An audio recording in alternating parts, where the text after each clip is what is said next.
দৰঙৰ ৰাইজঘাট উচ্চ মাধ্যমিক বিদ্যালয়ৰ বিদ্যালয় সপ্তাহ বৰ্ণাঢ্য সাংস্কৃতিক শোভাযাত্ৰা ছাত্ৰ একতা সভাৰ দৰঙৰ অন্যতম শিক্ষা অনুষ্ঠান ৰাইজঘাট উচ্চ মাধ্যমিক বিদ্যালয়ৰ বিদ্যালয় সপ্তাহ উপলক্ষে বৰ্ণাঢ্য সাংস্কৃতিক শোভাযাত্ৰা পুৱা আৰম্ভ হয়। ৰাজ্যৰ ভিন্ন প্ৰান্তৰ জাতি জনগোষ্ঠীৰে ভৰপূৰ হোৱা লোক সংস্কৃতিবোৰ প্ৰদৰ্শন কৰে। বৰ্ণাঢ্য সাংস্কৃতিক শোভাযাত্ৰা উদ্বোধন কৰে ৰাইজঘাট উচ্চ মাধ্যমিক বিদ্যালয়ৰ প্ৰধান শিক্ষক বাবুল ডেকাই।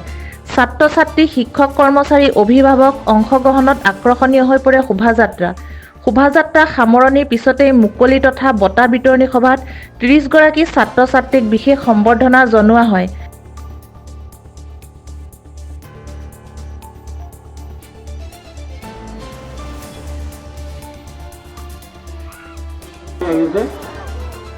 আমি ছাত্ৰ ছাত্ৰীসকলক ধন্যবাদ জ্ঞাপন কৰিছোঁ। লগতে এই শোভাযাত্ৰাত অংশগ্ৰহণ কৰিবলৈ ওলাই অহা আঞ্চলিক ৰাইজ তথা ৰাইজৰ উদ্বোধক মাননীয় বাবুল ডেকা। মাধ্যমিক বিদ্যালয়ে এইবেলি 17 ডিচেম্বৰৰ পৰা 5দিনীয়া কাৰ্যসূচীৰে বাৰ্ষিক বিদ্যালয় সপ্তাহখনি অনুষ্ঠিত কৰিছোঁ। আজি আমাৰ গোটেই অনুষ্ঠানৰ অন্তিম দিন আৰু অন্তিম দিনৰ আজিৰ এটি বিশেষ কাৰ্যসূচী আছিলে, সেইটো হৈছে ৰহণীয়া সাংস্কৃতিক শোভাযাত্ৰা। ইতিমধ্যে শোভাযাত্ৰা সমাপন কৰি ছাত্ৰ ছাত্ৰীসকল আহি সভাকক্ষত উপস্থিত হৈছেহি। আজিৰ শোভাযাত্ৰাটোত বিশেষতঃ অসমীয়া সংস্কৃতিৰ কিছু আধাৰ মহৌ খুন্দা, অসমীয়া বিয়া, তাৰপিছতে আমাৰ যি গায়ন বায়ন শংকৰী সংস্কৃতিৰ শংকৰী নৃত্য, জনগোষ্ঠীয় নৃত্য, বিহু নৃত্য, ইয়াৰ উপৰিও আমাৰ হজৰত মহম্মদ দেৱৰ দ্বাৰা প্ৰচাৰিত ইছলাম ধৰ্মৰ এগৰাকী প্ৰৱৰ্তক আজান ফকীৰৰ যি জিকিৰ, এই জিকিৰৰ প্ৰচাৰ প্ৰসাৰৰ এইটো প্ৰদৰ্শন আজি অনুষ্ঠানত হৈছে। ইয়াৰ উপৰিও আমাৰ আহোম সাম্ৰাজ্যৰ বিশেষকৈ আহোমসকলৰ যি এই বীৰ বীৰাংগনাসকল লাচিত বৰফুকন, তাৰপিছতে সেইদৰে মূলা গাভৰু, এনেকুৱা কিছু প্ৰতীকী ৰূপত ছাত্ৰ ছাত্ৰীসকলে দেখুৱাইছে।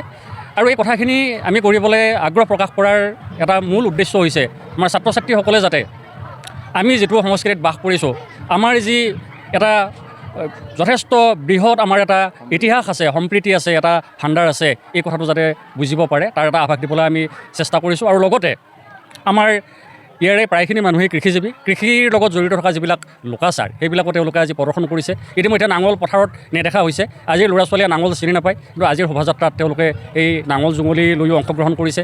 একেদৰে আমাৰ পথাৰলৈ চাহ জলপান দিবলৈ যোৱা, পথাৰত কাঁচিৰে ধান কটা, পথাৰৰ পৰা কান্ধত বিৰিয়াৰে ডাঙৰি কঢ়িওৱা, এইবিলাক এতিয়া লাহে লাহে নোহোৱা হৈছে। গোটেইবিলাক যন্ত্ৰই গ্ৰাস কৰিছে, কিন্তু তাৰ সেই সময়তো আমি নতুন প্ৰজন্মক সেইবিলাক যে আমাৰ এটা সময়ত কি আছিলে, আমাৰ কৃষি কাৰ্যৰ লগত জড়িত অতি মূল্যৱান আহিলা আছিলে, তেনেকুৱা ধৰণে আমাৰ কৃষকে কৃষি কাৰ্য কৰিছিলে, এই কথাখিনি আমি তেওঁলোকক জনাব বিচাৰিছোঁ। আৰু এনেকৈ আজি আমি শোভাযাত্ৰাটো অতি সুকলমে প্ৰায় 6 কিলোমিটাৰ পথ অতিক্ৰম কৰি আমি কিছু সময় আগতে আহি ইয়াতে উপস্থিত হৈছোঁ। লগতে আমি ক'ব বিচাৰিছোঁ, আজি আমাৰ যি বিদ্যালয় সপ্তাহ হৈছিলে 7 দিনীয়া হৈছিলে, তাতে প্ৰথমতে আমি আমাৰ শাৰীৰিক বিকাশৰ কাৰণে যিবিলাক খেল ধেমালি, বিভিন্ন ধৰণৰ প্ৰতিযোগিতা পৰম্পৰাগতভাৱে যিবিলাক চলি থাকে সেইবিলাক আমি নিয়াৰিকৈ পাতিছোঁ।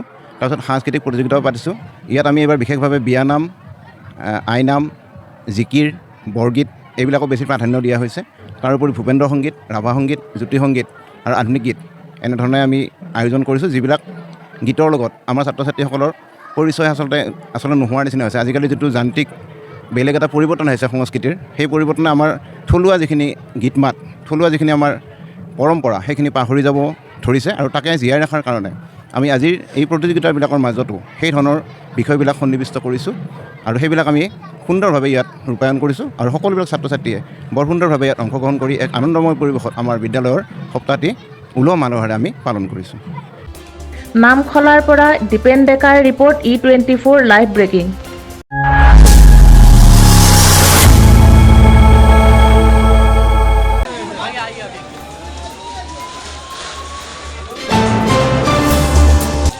এই মুহূৰ্তত দিবলৈ ওলাইছো এক বিগ ব্ৰেকিং নিউজ।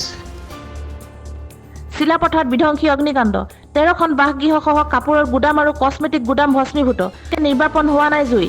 আজি দুপৰীয়া প্ৰায় 12:30 বজাত চিলাপথাৰ নগৰত সংঘটিত হৈছে এক ভয়ংকৰ অগ্নিকাণ্ডৰ ঘটনা। চিলাপথাৰ নগৰৰ সীতাৰাম টায়ে বজাৰৰ সমীপত 1 নং কলনীত সংঘটিত হৈছে এই অগ্নিকাণ্ডৰ ঘটনা। অগ্নিকাণ্ডৰ ফলত 13টা বাসগৃহৰ লগতে কেইবাটাও কাপোৰ আৰু প্ৰসাধন সামগ্ৰীৰ গুদাম সম্পূৰ্ণৰূপে অগ্নিত জাহ গৈছে বুলি জানিব পৰা গৈছে। বাসগৃহসমূহৰ অধিকাংশই ভাড়াঘৰ আছিল।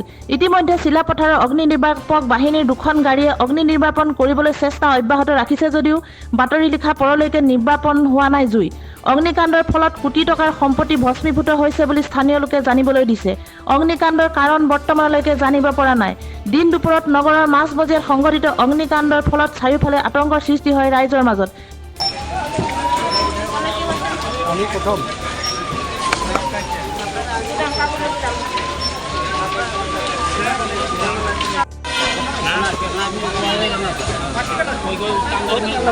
कैसे पकड़ लिया ये तो पता ही नहीं है।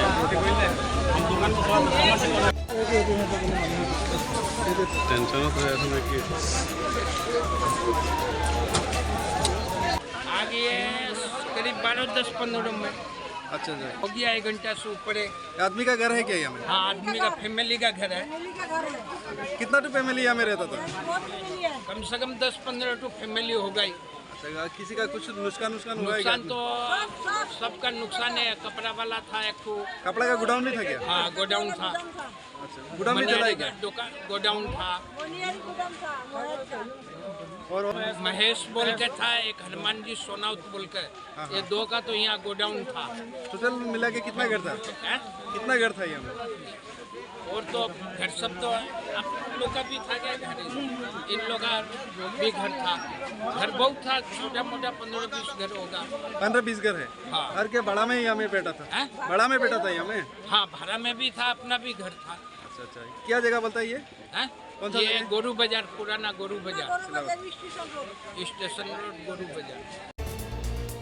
ধেমাজিৰ পৰা সঞ্জয় নাথৰ ৰিপৰ্ট E24 লাইভ ব্ৰেকিং।